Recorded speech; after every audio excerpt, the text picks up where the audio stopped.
Estaba haciendo números, lo cual va a delatar mi edad, pero hace casi 30 años ya estaba en la facultad cursando una clase de filosofía y estudiando para un final de filosofía que normalmente te lleva un mes aproximadamente, estudiar todos los filósofos y pensadores que te hacen estudiar en la facultad en Argentina, en La Plata. Y me choqué con este hombre, que probablemente la mayoría de ustedes conozcan, quizás no la foto, pero sí su nombre. Este es Karl Marx, filósofo alemán del siglo XIX, por supuesto fundador del pensamiento conocido como marxismo, ¿no? Un socialista, filósofo, pensador, político, intelectual. Lógicamente, como cristianos hay un montón de cosas, una gran cantidad de cosas, que diferimos con lo que este hombre ha dicho, pero hay algo que probablemente todo el mundo conozca, o hay una frase que él acuñó, que probablemente todo el mundo conozca, que es su frase más famosa, y yo quisiera analizar con ustedes esta frase. Y ahora van a ver cómo cuaja esto en el pasaje de Romanos 15. Marx dijo esto. Marx dijo, la religión es el opio de los pueblos. Esta frase, en el contexto original en el que fue dicho, y ahora lo voy a explicar, por supuesto es incorrecta, y no es verdad. Pero si lo analizamos un poquito, esta frase tiene algo para sacudirnos. Tiene algo para hacernos pensar. ¿Sí? Primero voy a explicarles qué era lo que él quiso decir originalmente cuando él pronunció esta frase. Esencialmente, lo que él dijo es, la religión lo que hace es crear una realidad falsa. ¿Sí? Tú vives aquí, en este mundo, y la religión lo que te convence es que hay otro mundo, inexistente obviamente, que lo que hace es, te hace pensar a ti en ese mundo inexistente, y como tú tienes la esperanza de que en ese mundo inexistente todo va a ser bonito, bueno, y Dios va a enjugar todas tus lágrimas, y todo lo que dice el libro de Apocalipsis, etc., eso hace que tú te distraigas de tu situación actual, en tu mundo, en el que tú vives, y te libres de todos tus problemas, esencialmente, te puedas distraer de eso, con lo cual los grandes poderes, la religión, los políticos, utilizan esto como si fuese una droga y te inyectan esta clase de mentiras para que tú no te rebeles contra el status quo porque estás soñando un mundo mejor, entonces este mundo no te importa. Eso es esencialmente lo que quería decir esta frase. Es decir, toda la religión, no está hablando solamente en contra del cristianismo, cualquier religión genera una realidad paralela, o sea, algo que uno vive como si fuera real, pero no lo es. Y eso te ayuda a sobrellevar los problemas y las dificultades de la vida. Un análisis bastante interesante, ¿no? Un análisis que es bastante casi congruente con muchas de las cosas que yo he dicho en las últimas semanas, y de hecho con algunas cosas que voy a decir ahora. Ahora, esto dijo este hombre hace un siglo y medio. ¿Sí? Yo estoy seguro, y vos vas a poder analizarlo y decirme si estás en desacuerdo conmigo o no. Pero yo estoy absolutamente seguro de una cosa. Si este hombre viviera hoy, no diría eso. Si este hombre viviera hoy, diría algo así. El Internet es el opio de los pueblos. El Internet es la droga de los pueblos.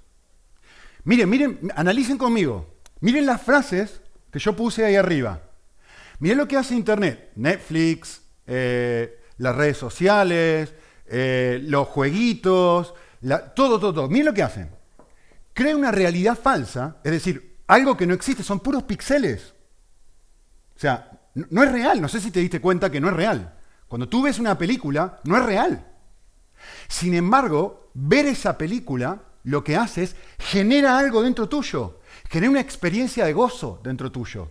Genera una experiencia dramática, si estás mirando una película dramática. Entonces experimentás un drama no real. Ahora, si mirás una comedia y te hace reír, experimentás una realidad inexistente que te pone contento y te hace reír, te afecta a la flauta. Entonces, si yo quiero llorar, si yo quiero reír, ya no necesito ir a la persona de Dios. Ahora hay una oferta muchísimo más atractiva que me ofrece una realidad paralela que me ayuda a sobrellevar las dificultades y las decepciones de la vida. Y no es Dios. Este hombre es un sociólogo. Yo estoy seguro que diría algo así. Yo estoy seguro que no diría, hoy, evalúa tu propia vida, evalúa tu propio corazón. ¿Cómo te distraes? ¿Qué te distrae? Cuando querés relajarte, ¿qué te distrae?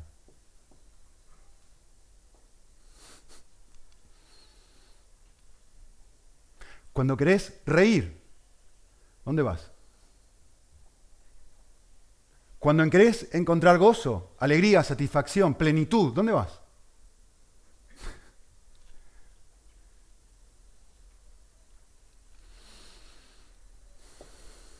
¿Qué es la peor cosa que le puede pasar a un millennial? Quedarse sin internet. Perder su teléfono móvil. Pregunta. Bueno, un autor dijo esto. Es muy interesante. Dijo, cuando no estamos trabajando, estamos acostumbrados a entretenernos. Llamativo, ¿no? Es decir, hay dos grandes momentos en mi vida. Hay un momento donde estoy trabajando, y mi cabeza está centrada en el trabajo, y de un momento donde después del trabajo estoy agotadísimo, ¿y qué es lo próximo que hago?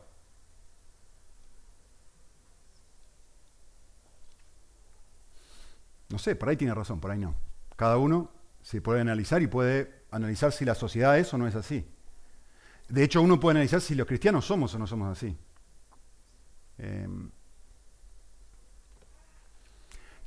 ¿Qué hacemos cuando no tenemos nada que hacer? ¿Qué es lo primero que haces cuando tenés un segundo o unos minutos de tiempo libre? ¿Qué haces? Busca tu móvil. Busca tu teléfono móvil. Lo primero que haces es buscar tu teléfono móvil. Tú, yo, todos. Lo primero que hacemos es saltar a un mundo irreal, al mundo de los píxeles, a ver qué nos puede vender. En Facebook, en Twitter, en Instagram, en lo que sea que te guste, en YouTube. Lo primero que hace hoy un ser humano cuando no tiene nada que hacer es acudir a su teléfono. O a mí solamente me pasa esto. ¿Será realmente que hoy la religión es el opio? Opio era una droga, ¿no? Saben, lo saben. ¿Es la droga de los pueblos? ¿O será que hay otra cosa que es la droga de los pueblos hoy?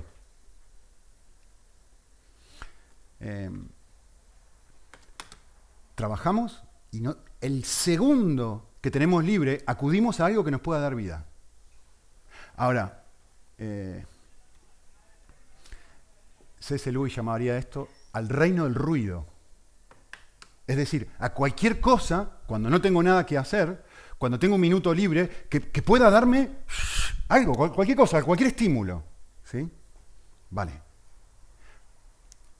Esta es mi conclusión a esto. En una cultura así, ¿cómo va a ser la paciencia un valor? ¿Cómo el no hacer nada, el esperar, el no tener que tomar el móvil, el no tener ningún tipo de distracción, el estar solo, el estar desconectado de realidades alternativas, va a ser un valor? ¿Cómo el estar un rato sin ningún tipo de distracción de absolutamente nada, va a ser algo a lo que una persona aspira? Pero si es exactamente lo opuesto. La peor cosa que le puede pasar a una persona es estar aburrida. Lo peor que le puede pasar a una persona es estar aburrida. Yo quiero que, por eso quería frenar y no avanzar. Tenía ganas de hablar otras cosas de Santiago, pero Romanos dice tantas cosas tan valiosas. Hemos mirado versículos 1, 2 y 3 la semana pasada. Yo quisiera que miremos el versículo 4 un momento. Romanos 15, 4. Dice, porque todo lo que fue escrito en los tiempos pasados, para nuestra enseñanza se escribió, a fin de que por medio de la paciencia y del consuelo de las Escrituras tengamos esperanza. A ver, este texto está diciendo dos cosas, nos está informando de dos cosas muy, muy, muy valiosas. Los dos grandes medios que Dios usa para transformarnos son la paciencia y la Biblia.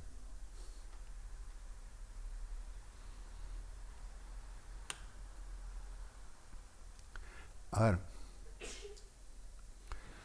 si te acordás lo que hemos visto hace unas semanas atrás y pensás en Santiago, uno está pensando que probablemente esta clase de medios Dios utiliza para cambiarme.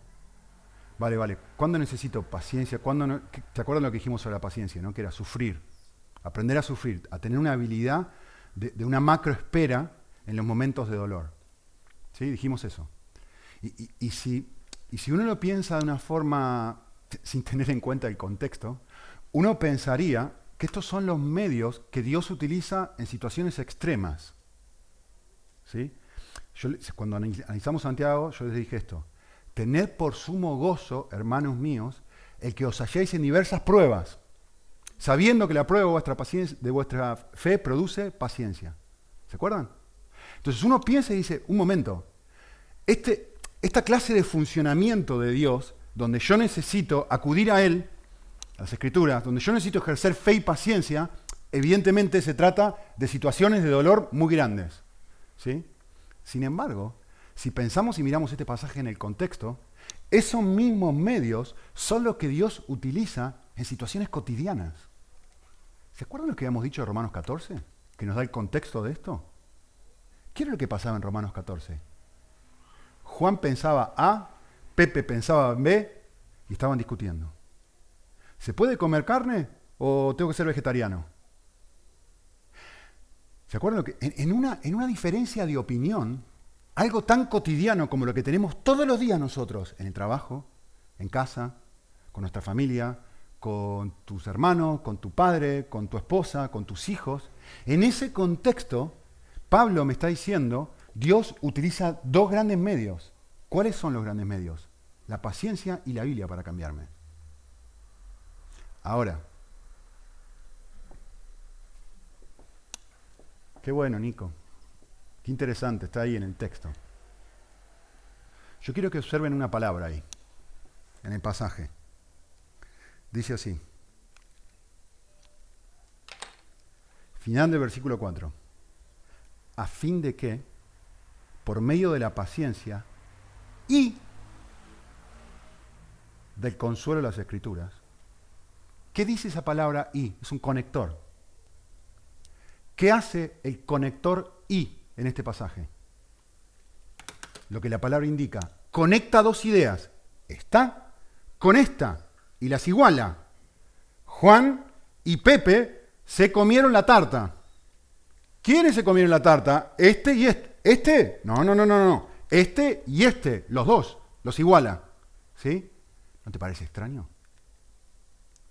¿No te parece extraño que la misma Biblia iguale a la Biblia a la paciencia?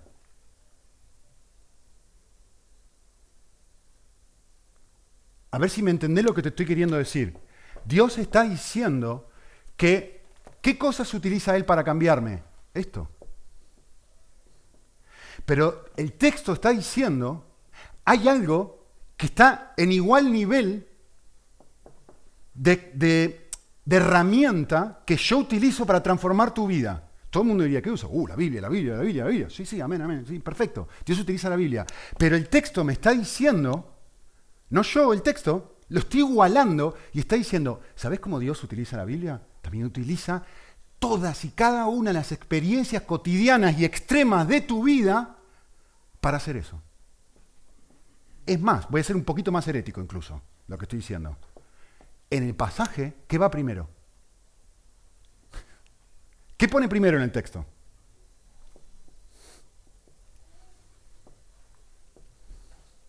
¿Por qué será? Porque quizá no necesito más Biblia. Como alguien dijo una vez, a mí no me importa tanto, no estoy preocupado por las cosas de la Biblia que no puedo entender. Estoy preocupado por las cosas de la Biblia que entiendo y me cuestan poner en práctica. ¿Por qué va primero? Porque justamente es en la experiencia del día a día donde se produce la transformación. Es con tu esposa, con tu esposo, con tus hijos, con tu jefe, con tu compañero. Es en ese proceso donde vos ejercés fe en el día a día y vas creciendo en paciencia donde se produce la transformación, como dijimos en Santiago. Y por eso las iguala, porque no me sirve nada tener un montón de conocimiento de la Biblia y que todo ese conocimiento de la Biblia, vengo yo, les enseño, viene David, enseña, me voy el resto de la semana y me olvidé todo. Lo que dice Santiago, no ser un oidor de la palabra, sino ser un hacedor, que no se olvida lo que escucha. Es exactamente esto. Por eso las iguala. Porque la Biblia sin experiencia no tiene valor. Es conocimiento. Es como el viento, no sirve para nada.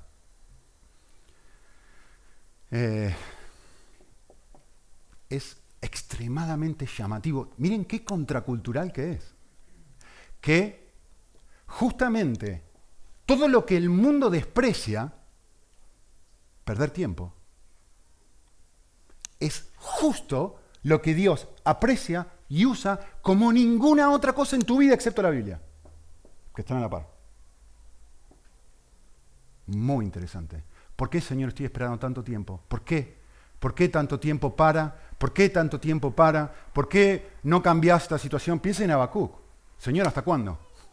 ¿Hasta cuándo voy a tener que mirar esta situación horrible que tengo que mirar, donde el pueblo de Israel está desobedeciendo, etcétera, etcétera?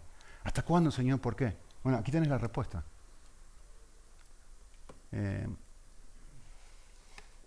Porque todo lo que el mundo desprecia, tiempo perdido, es algo que en Cristo yo aprendo, sabiendo, hermanos míos, que la prueba, sabiendo, yo puedo reciclar y comenzar a interiorizar todas esas experiencias de ¿por qué no cambia mi esposa? ¿Por qué no cambia mi marido? ¿Por qué no cambia mi jefe? ¿Por qué Nico no es diferente? Yo puedo ser un elemento en tu vida para ejercer paciencia. Justo lo que más odiamos, tú y yo. Perder el tiempo. Pero Dios dice, ¿sabes qué? De todas las cosas del mundo que yo uso para cambiar a la gente, la number one y la otra number one. Las Escrituras, la paciencia. Experiencias en tu vida donde por un macro, ¿se acuerdan? Macrozumia. Por un tiempo largo, no pequeñito, sí, ejercí paciencia por 10 minutos. No, Nico, esto no funciona así. Son años. ¿Se acuerdan los 40 años en el desierto? Son años en donde Dios, a través de esas experiencias, recicla, va transformando, va depurando, va cortando y podando mi corazón.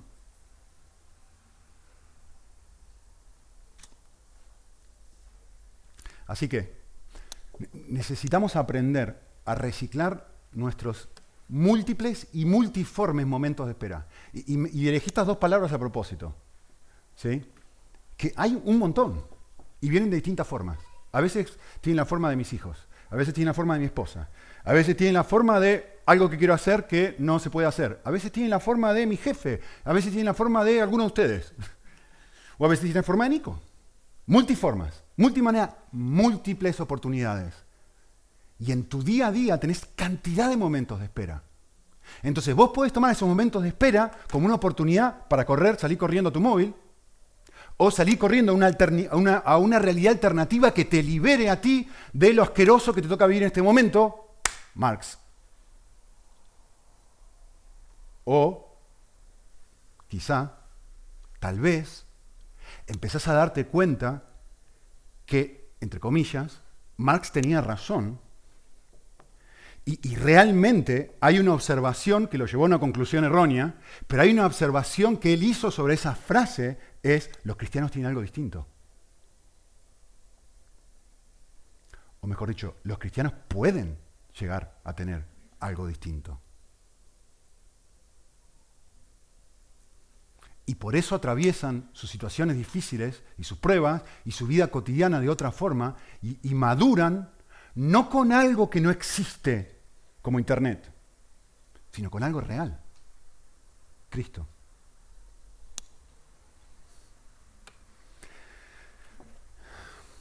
Pensemos juntos. ¿Qué pasaría en mi vida espiritual si yo comienzo a utilizar esos momentos de vacío donde no tengo nada para hacer, para pensar, para pavear en el móvil? ¿Qué pasaría si yo utilizo esos momentos para conectarme de nuevo con Cristo? Y para practicar la presencia de Dios. ¿Qué pensás? ¿Cambiaría tu vida? ¿Sería diferente? ¿La forma en la que después de esa experiencia tratarías a la persona que te hace esperar? Porque normalmente es una persona la que te hace esperar. Un funcionario, ¿no? La computadora, una situación, compañero, tu familia. Y si realmente yo aprovecho esa experiencia para conectarme de una forma más profunda con el Señor, ¿cómo volvería yo después a tratar a esa persona? ¿Me daría paciencia eso? ¿Me ayudaría a mirar a la persona con compasión y no con condenación? No sé, podemos probarlo, ¿no? Y si aprovecho mi momento de no tener nada para hacer, para servir y ayudar a alguien, y no salir disparando a la droga, de lo que sea tu droga, a tu opio, por ahí puedes ayudar en casa, por ahí puedes ayudar fuera de casa, por ahí, en vez de mirar la tele todos los días, puedes hacer algo diferente con ese tiempo y ayudar a alguien, o servir, en la iglesia, fuera de la iglesia, no tiene que ser acá nada más. Digo, ¿no? Y si, seamos más radicales todavía, y si un retraso, o si el tiempo muerto es una oportunidad para compartir el Evangelio a una persona. Hace un par de años atrás, viajé a Argentina, y cuando estaba en el avión, había tanta neblina en Buenos Aires que el avión empezó a dar vueltas y vueltas y vueltas, y finalmente no pudimos aterrizar en Argentina, tuvimos que aterrizar en Montevideo.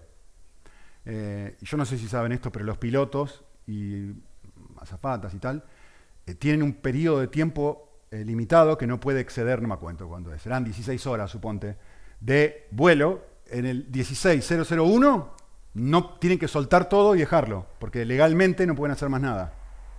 ¿Sí? Entonces tienen que ser reemplazados por otro grupo que viene y hace ese trabajo. Cuestión que cuando nosotros dimos vueltas y vueltas y vueltas, después de estar 14 horas en el avión, vueltas y vueltas y vueltas en Buenos Aires, no se iba la neblina, nos tuvieron que dirigir hacia Montevideo, que está enfrente de Buenos Aires. Uno puede ir en barco y llegás en nada. Así como tipo aquí enfrente a Marruecos. Muy, muy, muy cerquita. En avión son nada, 10 minutos. Aterrizamos en Montevideo y nos quedamos ahí varados 14 horas. El único día que yo tenía para estar con mi familia. No me olvido más. Había planeado todo el viaje para llegar a la mañana, estar con mi familia y después salir a Rosario a hacer unas conferencias y volver a España. Así que era el único momento que yo tenía para estar con mi familia, esas 14 horas. Y me acuerdo, definitivamente no era yo. Yo les dije, la paciencia no es mi fortaleza. Pero cuando empezaron a hacer así, nos pusimos a conversar con la persona que tenía al lado. Un hombre que tenía al lado. Y me puse a conversar con él. Y hablamos, y hablamos, y hablamos. Y finalmente cuando aterrizamos dije, vale, si tenemos que quedarnos aquí 14 horas, vamos a reciclar este tiempo. Y lo invité a comer, nos sentamos juntos, comimos juntos y compartir el Evangelio con esta persona. Yo no recuerdo 14 horas más felices en mi vida que esa. Podía haber estado, el yo natural sin Cristo estaría tremendamente envenenado de decir, pero viajé 14.000 kilómetros para estar con mi familia, el único momento donde puedo estar con mi familia y no puedo. O sea, ven como tenés dos lentes para mirar esto. El lente impaciente, demandante, exigente que quiere, o el lente que en Cristo dice, aquí hay una oportunidad. para crecer, para madurar, para hablar de mí a otros. Fue buenísimo ese tiempo que pasamos juntos.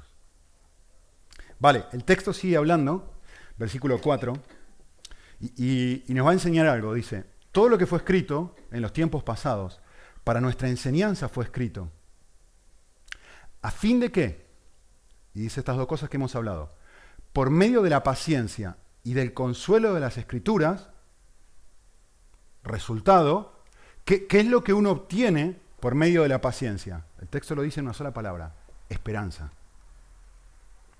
Esperanza. Ahora bien, la esperanza no tiene ningún tipo de valor para alguien que está enfocado en este mundo. Nada, no me sirve de nada. Si mi corazón está aquí y viene Dios y me dice, mira, que yo tengo algo especial, distinto, diferente para ti, que no es esto que tú estás buscando, que a mí me digan, ¿sabes qué? Te voy a dar una manzana. Lo voy a ponerme más extremo. Te voy a dar una sopa de ranas, de sapo. Quiero, odio, me generan asco las ranas, los sapos, no los puedo ni ver. Prefiero las cucarachas, cualquier cosa, hasta las víboras. Me da un asco la rana horrible. Mira, te voy a dar esto. Gracias, pero no gracias. Ahora yo te digo, te voy a dar una tarta de chocolate. Genera esperanza, especialmente a los niños, o a los golosos como yo. ¿Sí? Esto no tiene ningún tipo de valor si mi corazón está enfocado en ganar más dinero, en tener una linda casa, en cambiar el coche, en este mundo. No tiene valor. No sirve para nada. Este texto te dice, mira, que estás pasando todo esto, pero eso para mí es una sopa de rana. Eso para mí no tiene valor. Por eso el desafío de esta iglesia es disfrutar a Dios, no solamente creer en Dios. Porque si yo les pregunto a todos los que están acá sentados, todo el mundo cree en Dios. Pero la pregunta para mí es, Dios, ¿es tu perla de gran precio? Es decir, ¿es como una tarta de chocolate para ti? ¿O es como, qué sé yo, o es como el arroz sin nada? Es decir, no tiene gusto. No tiene gusto, no le puse ni sal, no tiene gusto. No sirve para nada. Sí, bueno, lo como porque no me queda otra. O realmente es eso. Si yo tengo la mirada de mi vida acá, como dice Filipenses, Colosenses, si mi vida está acá y no en las cosas de arriba, esto no es nada para mí. No tiene ningún tipo de valor. ¿Sí? La esperanza, ¿se acuerdan lo que dijimos, no? La última vez. La esperanza es una anticipación gozosa del gozo que me espera. No es solamente creer que me espera algo bueno. No es eso nada más. Es que el creer eso produzca gozo ahora. Eso es lo que dijimos la última vez, ¿se acuerdan? Como mis niños con el tráiler de Spider-Man. No es solamente la experiencia de ver Spider-Man, es que la anticipación de la experiencia ya los ponía contentos, ya los entusiasmaba, ya les hacía pensar en eso, meditar en eso, estar desesperados con eso, porque la anticipación de eso produce un efecto porque es algo real. Van a venir al cine conmigo a ver Spider-Man. No es simplemente algo falso, es algo real. Y si es algo real, genera esperanza, como generan esperanza para ti tus vacaciones. Porque es algo real que tú anticipas porque sabes que lo vas a hacer. O cualquier cosa que irás por ahí, cuando te vas a comprar el coche. Entonces te genera un gozo ahora, aunque todavía no tienes aquello que te genera esperanza. ¿Sí? Entonces, la esperanza se trata de jugar con la mente, de rumiar, de fantasear sobre nuestro futuro. ¿Se acuerdan lo que dijimos hace unas semanas, no? Es entrenar a la mente a entretenerse con Dios y dejar el móvil a un costado. Y dejar las fantasías a un costado, porque acá hay dos alternativas. O Dios es una fantasía, o todo el resto de cosas son una fantasía. No hay más, no busques. No hay más. Y si Dios es real, y si Dios es todo, entonces tengo que pesar y evaluar. ¿Qué quiero? ¿Lo irreal o lo real? Por eso lo que es probado en Santiago es mi fe. ¿Qué quiero? ¿Qué estoy dispuesto a esperar? ¿Por qué cosas yo estoy dispuesto a esperar? ¿Por un novio? ¿Por una novia? ¿Por ropa nueva? ¿Por un coche, por una casa, por lo que sea. Porque gane el Barça. Voy a esperar unos cuantos años para que suceda eso ya. ¿Por qué estoy dispuesto a esperar? Todos los santos domingos espero lo mismo y nunca lo obtengo. Pero voy con esperanza, con expectativa. Y termino llorando, últimamente. ¿O no, Sara? ¿Qué va a hacer? Es una fantasía hoy por hoy que gane el Barça. ¿Se dan cuenta? Es empezar a ver que la realidad de Dios toque tu día a día, que se transforme en algo real. Marx diría que Cristo sea tu opio. Porque la religión es el opio de los pueblos. Pero Marx estaba equivocado en el sentido de decir, esto no te transforma en alguien dominable. Porque era lo que él decía, dale religión a la gente, entonces los gobernantes pueden hacer lo que quieran contigo. Total, tú estás pensando en otro mundo. No, lo que hace la religión, lo que hace Cristo es justamente lo opuesto. Lo que Cristo hace es, al estar conectado con lo real, dejás de pedirle al mundo que te dé algo que el mundo no te puede dar y por primera vez sos libre. Y podés ir al mundo, no con una tacita diciéndole al mundo, lléname, lléname, lléname, lléname, lléname. Vas al mundo lleno y por primera vez empezás a dar. Empezás a preocuparte por la gente que no tiene, empezás a tener amor por las personas, empezás a involucrarte, a ensuciarte las manos con las necesidades de otros. ¿Por qué? Porque estás lleno de amor. Porque Cristo no es una fantasía. Es el Dios del universo que es capaz de llenar tu corazón. Y ahora ¿sabés qué haces con tu dinero? En vez de comprarte una casa nueva, en vez de algo que... No, ahora de repente... A ver, ¿cómo lo puedo usar? Para bendecir a otros. Y justamente para bendecir a este mundo. Por eso Marx está equivocado. ¿Cómo puedo usarlo? No en aumentar mi mundo de fantasía, sino involucrarme en la realidad de un mundo caído, donde yo ahora digo, yo quiero servir, yo tengo ganas de dar a otros, yo quiero involucrarme con los que tienen menos. Yo quiero soltar la estupidez de estar todo el día enganchado al móvil, todo el día enganchado al internet, a lo que sea que te enganche, da igual. Y decir, me voy a ensuciar las manos. ¿Pero por qué? Porque el gran mandato de Dios es, me amarás a mí, y no me amarás a mí, punto. Me amarás a mí, me amarás a tu prójimo, como a ti mismo. Y esta realidad de sentirte amado por Dios te motiva a amar a otros de una forma que te conecta con otros. Te conecta.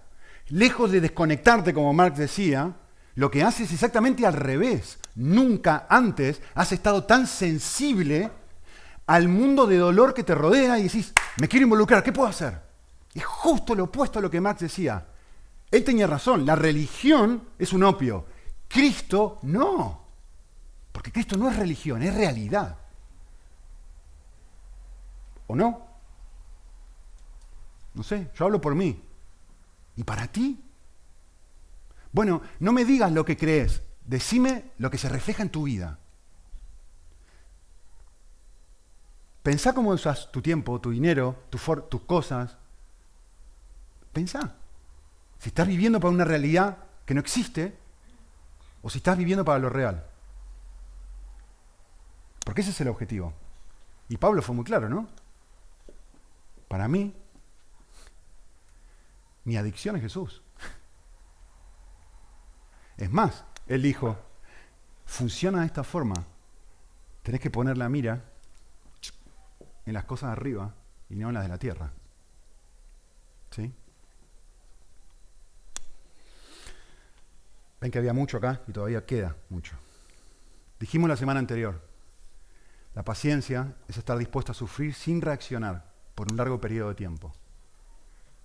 Y yo planteé la pregunta en el pasaje de Romanos 14, de quién es la persona más espiritual o madura en una discusión o una diferencia de opinión. Y lo que dijimos, justamente basado en el versículo 15, es que los verdaderamente fuertes son los que están dispuestos a sobrellevar, como dice el versículo 1, la flaqueza de los débiles. ¿Sí?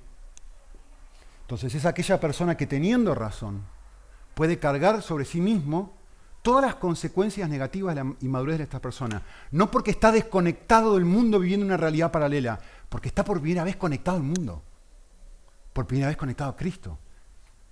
Y entonces puede hacer esto. Y les puse esta idea de Romanos 14, de cómo hay una persona que piensa A, una persona que piensa B. La persona A es la persona que está en lo correcto, ¿sí? Se puede comer de todo. La persona B es la persona que está equivocada. Y dijimos esto, que si la diferencia de opinión se transforma en una discusión, en una crítica o en una distancia emocional de la persona, ambas son inmaduras. Da igual quién tenga lo correcto, quién esté en lo correcto. ¿Sí? Y dijimos una cosa más. Yo les mostré cómo en Juan 15, Dios, el Padre, que la analogía lo presenta como un viñador, como alguien que trabaja en el campo, va observando sus plantas y dice, como si nosotros fuéramos plantitas, ¿no? Va observando sus plantas y dice, caminando ahí por el campo, y dice, esta planta necesita ser podada. Esta planta necesita ser podada. Y ese soy yo y ese eres tú. Esta planta necesita ser podada. Imagínate la persona caminando. Y es interesante que el pasaje refleja a quién poda. Y dice, ¿a quién poda? A todo el que da fruto. Muy llamativo esto, ¿no? Entonces, esencialmente lo que dijimos es que Dios controla cada detalle de tu vida, porque está caminando ahí en tu vida contigo y diciendo tac, tac, tac. Con lo cual, cada experiencia de espera no es casual. Es totalmente intencional de parte de Dios, el viñador, para generar algo que solo la experiencia que tú transites en Cristo, esa experiencia puede generar. La Biblia no puede generar eso. No la Biblia sola.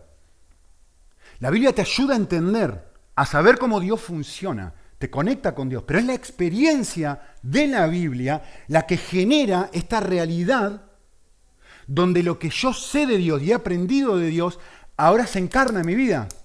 ¿Y cómo se encarna? Se encarna en situaciones en las que el viñador está controlando y dice, no, vamos a tocar esto aquí, y va moviendo cosas y va removiendo oportunidades para que tú te quedes ahí y está diciendo, pero ¿por qué? ¿Por qué? ¿Por qué? ¿Por qué? ¿Por qué? ¿Por qué él le ha dado sí, yo no? ¿Por qué él le ha dado sí, yo no? ¿Por qué? ¿Por qué? Y el viñador haciendo eso a propósito, por amor.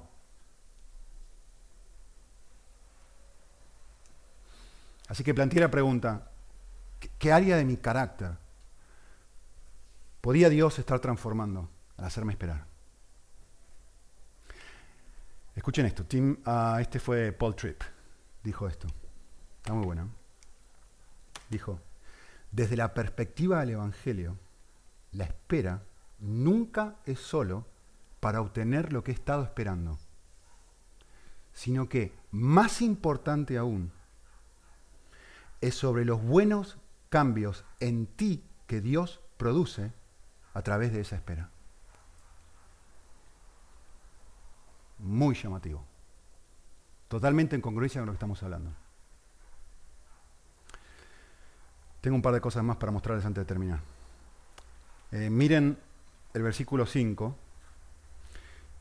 Y si ustedes lo leen, se van a dar cuenta que Pablo va a hacer en su escritura, ahora va a hacer una oración. Miren, y que el Dios de la paciencia y del consuelo os conceda tener el mismo sentir unos para otros conforme a Cristo Jesús. ¿Se dan cuenta que es una oración? O sea, primero está diciendo esto. Lo vimos en Santiago. Acá hay una persona inmadura. Aquí está la persona madura. Y Pablo nos acaba de explicar las pruebas de la paciencia, ¿no? Como decía Santiago, ¿se acuerdan? La prueba de nuestra fe produce paciencia y al caminar o al quedarme en la roca de la paciencia por un gran periodo de tiempo, por un macro periodo de tiempo, termino transformándome en una persona madura. ¿Sí? Y es interesante, me encanta cómo el pasaje muestra esta tensión entre lo humano y lo divino. Porque Pablo me acaba de decir, mira, esto funciona así. Y sin embargo, en el versículo 5, lo próximo que hace es involucrar a Dios. Y va a decir, sí, tú necesitas paciencia, pero esto no es algo que tú puedes producir. Esto es algo que el Dios de la paciencia y del consuelo os debe conceder.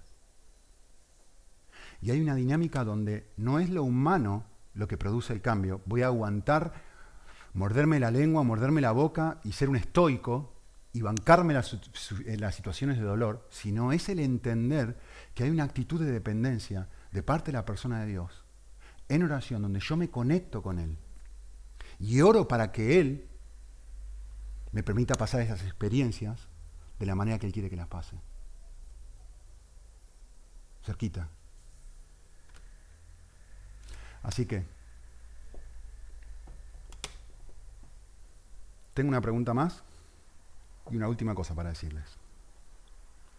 ¿Qué es glorificar a Dios en este contexto? Versículo 6. Para que unánimes a una voz glorifiquéis al Dios y Padre de nuestro Señor Jesucristo. ¿Por qué el texto termina así? ¿Qué es glorificar a Dios? Glorificar a Dios es cantar canciones bonitas.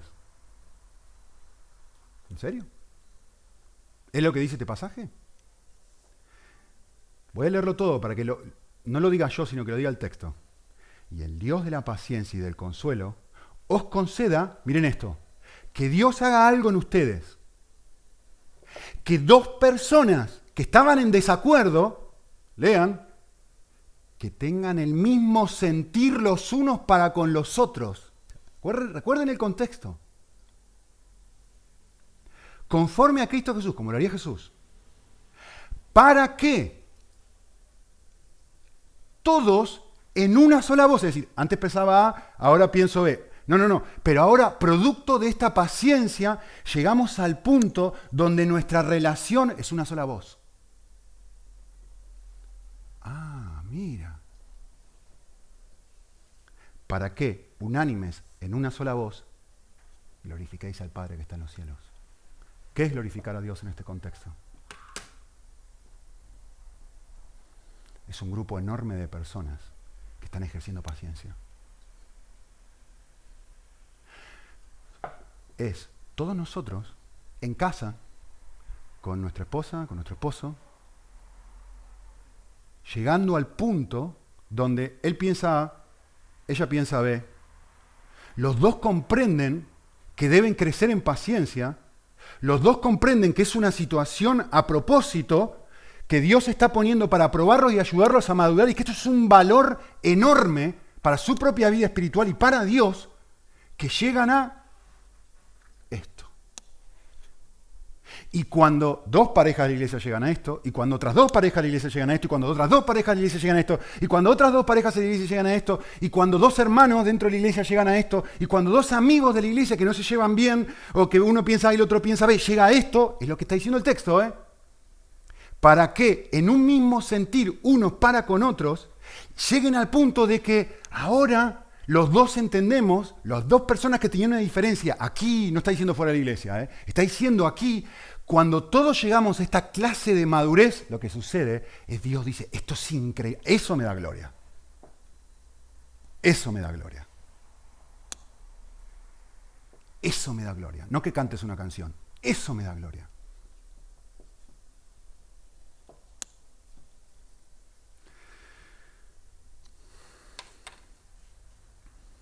Pregunta final, y con esto terminamos. Algo que me salteé a propósito. ¿Por qué lo glorifica? ¿Por qué pensás que la paciencia glorifica a Dios? ¿Por qué pensás que el esperar puede llegar a glorificar a Dios? La respuesta está en el texto, no lo voy a inventar. ¿Saben cuál es la respuesta? Porque Él es así. Miren el versículo. Dice, vuelvo al versículo 4. A fin de que, noten esto, no se pierdan esto. De hecho, lo pueden marcar en su Biblia.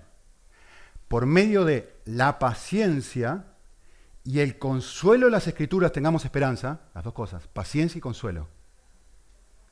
Versículo 5. Y que el Dios de la paciencia y del consuelo, las mismas palabras. Esto es lo que yo quiero para ustedes, paciencia y consuelo. Esto es lo que soy yo, un Dios de paciencia y de consuelo. En otras palabras, Dios ya es y ya tiene todo lo que Él espera desarrollar en nosotros. Y todo lo que nosotros necesitamos ya es una realidad en Él. Que podemos mirar a Él y que esa realidad en oración, porque es una oración esto, que esa realidad donde yo conozco, por medio de las Escrituras, cómo es Dios, y yo llego a comprender, Dios es un Dios de toda paciencia y de todo consuelo, que esa realidad me permita llegar a ser como Él. Y me robo el último minuto. Hace unas semanas atrás, yo hablé sobre Isaías, varias semanas atrás, y les dije esto: Dios es un Dios infinito. Y en el contexto de Isaías yo les dije esto: Dios, en el palmo de su mano, de aquí a aquí, Él es capaz de medir el universo. Y yo traté de usar esta imagen donde, si tratamos de medir el universo, en un segundo, a la velocidad de la luz, seríamos capaces de dar la vuelta al mundo 7 veces. Casi 8. En un segundo nada más a velocidad de la luz. ¿Sí? Así de grande es la Tierra. O así de rápido es la velocidad de la luz. Y les puse este gráfico y les dije, piensen esto. Desde aquí hasta el Sol tardamos 8 minutos a la velocidad de la luz. Desde aquí hasta Próxima Centauri, 4 años a la velocidad de la luz. A la estrella polar, 320 años a la velocidad de la luz.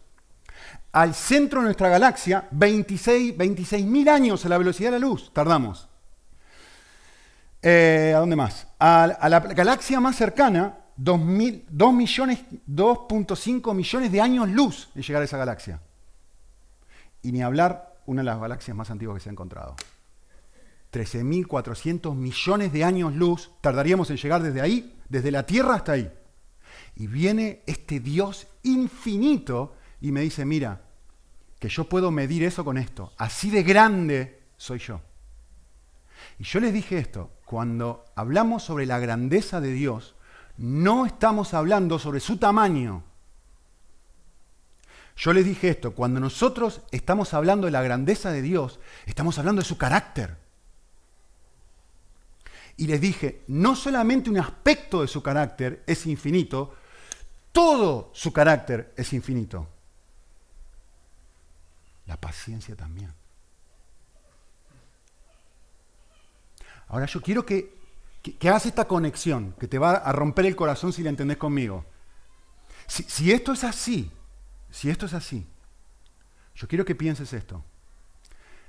No tengo tiempo de poner en la pantalla, pero 1 Pedro dice, Cristo estaba preparado desde antes de la fundación del mundo para ser entregado por todos nosotros, por nuestro egoísmo, por nuestro orgullo, por nuestro no llevarnos bien, por nuestro no ser pacientes.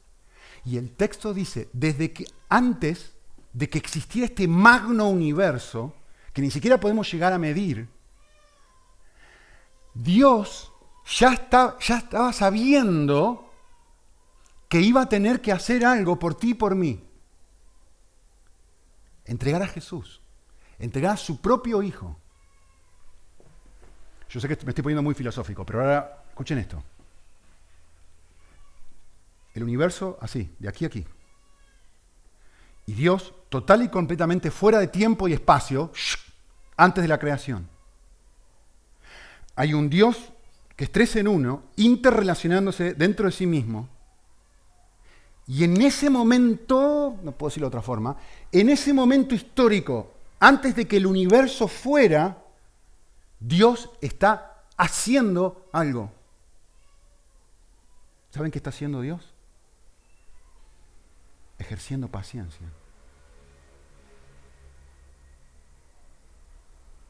Porque Él sabía que tenía que entregar a su Hijo desde antes de la fundación del mundo, por ti y por mí. Así de grande es la paciencia de Dios. Es decir, no existe un solo segundo en la historia de todo el universo entero en que Dios no esté ejerciendo paciencia. No existe. La paciencia de Dios va desde la eternidad hasta la eternidad. ¿Y sabes por qué? Por ti y por mí. Y en conexión con esta clase de corazón, el Dios de toda paciencia, en comprensión con que yo empiece a rumiar, a fantasear, a pensar, no desconectar de la realidad, sino conectar con la realidad de quién es Dios, y en transformarme en adicto a pensar en estas cosas, de repente digo, ¿qué? Y me empieza a romper el corazón el hecho de pensar cómo la paciencia de Dios puede ser tan inmensa para conmigo, que tuvo que idear un plan desde antes de la eternidad, desde antes de la creación del universo, por amor a mí. Y de repente empiezo a pensar esta realidad, y esta realidad me derrite en 1000 pedazos, y me dice, ¿cómo no voy a ser paciente con mi esposa? ¿Cómo no voy a ser paciente con mis hijos? ¿Cómo no voy a ser paciente con esta persona si lo estuve esperando 10 minutos? ¿Cómo no voy a aprender a sufrir si miren la macro paciencia de Dios? Oramos un segundo.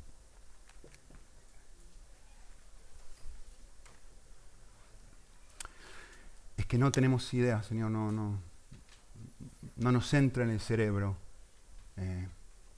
como dice Pablo, cosas que ojo no oyó ni oído, cosas que ojo no vio ni oído yo. Son las cosas que tienes tú preparado para las personas que realmente quieren, al fin y al cabo. Los que quieren amarte. Los que eligen decirle no al mundo de los píxeles y decirle decirte sí a ti. Los que te entregan tu corazón, su corazón. Padre, ayúdanos a ser muchísimo más sensibles a todas las realidades espirituales, que no son fantasías, que son reales, que traen verdadero consuelo, que generan nuevas personas completamente diferentes, libres del mundo, para poder servir al mundo y actuar en el mundo. Ayúdanos a generar esta clase de cosas en nuestro corazón, Señor. Abrí nuestros ojos para poder disfrutar de tu paciencia. No simplemente creer que eres un Dios paciente, sino disfrutar en plenitud esta realidad, para que nos transforme en la clase de personas que jamás seríamos de otra forma. Te lo pedimos en Cristo Jesús. Amén.